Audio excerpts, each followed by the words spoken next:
to go through difficulty in life.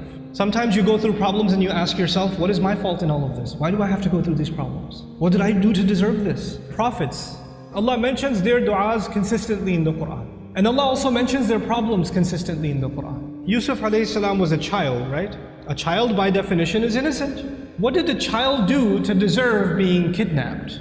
What has a child ever done to deserve being thrown inside of a well in the middle of the woods? What has a child ever done to deserve being sold as a child slave in a different land? When he grows up as a young man, what did he ever do to deserve being thrown in jail over a false accusation? And he spent many years in jail not because of something he did. He was innocent. He went through situations in life that if anybody else went through those situations, you'd say, life is unfair, man, what are you going to do? But you know what happens to a believer? They don't just say life is unfair. They say Allah is unfair, ma'adallah. Allah did that to him. Yet Allah says in Surah Yusuf, Wallahu ghalibun ala amrihi. Everything he did in his decision, every decision that was made for Yusuf, Allah was dominating that decision, overlooking that decision. How? Sometimes you and I go through difficulty because Allah knows something better is coming. Sometimes that better thing that is coming is for you, sometimes it's for somebody else. Sometimes the benefit of your difficulty will come back to you, the return will come back to you while you are still alive.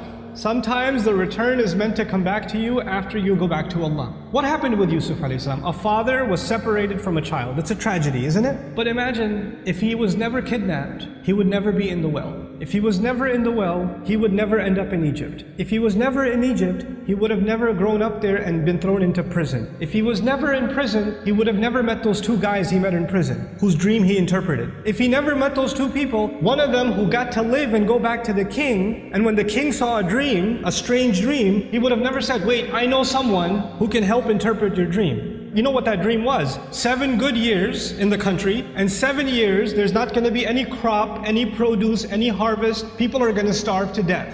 If Yusuf was not in prison, alayhi salam, and then was taken out to interpret that dream at that time, there would have been an economic, financial, social crisis in the country, and hundreds of thousands of children would have starved to death. One child suffered for a few years. But because of that child suffering, Allah's plan was to save a lot of families, a lot of fathers and mothers from losing their children to starvation. Because of the plan that Yusuf alayhi salam came back when he interpreted the dream and gave, when he became the treasurer. I have a friend, some of you might have heard of him. His name is Robert de Villa. The man can't move any part of his body other than his face. What did he ever do to deserve that? Nothing.